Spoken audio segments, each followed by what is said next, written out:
হরিনাম সংকীর্তনে চলছে জোয়ার আসর। প্রতিদিন হরিনাম সংকীর্তন অনুষ্ঠানে বিভিন্ন ধরনের জোয়ার পসরা বসাচ্ছে জোয়ারেরা। একই রাতে কাকরাবন থানার ভিন্ন ভিন্ন জায়গায় চলে জোয়ার খেলা। টাকা পয়সায় সর্বশান্ত হচ্ছে সাধারণ জনগণ। নিশিকুম্ভে রয়েছে কাকরাবন থানা।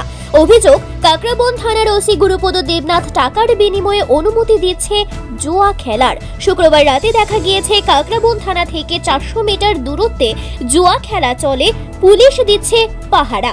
কাকরাবন বাজার, আমতলী বাজার দুটি ভিন্ন ভিন্ন জায়গায় চলে হরিনাম সংকীর্তন, আর সেই হরিনাম সংকীর্তন অনুষ্ঠানে চলছে জুয়ার খেলা।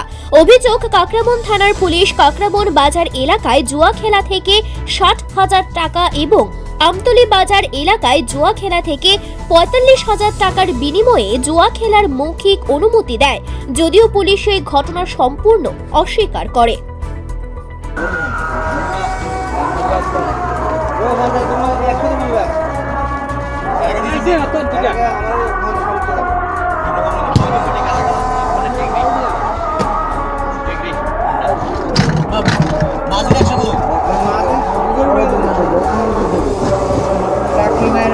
Bureau Report, Planet Tripura News।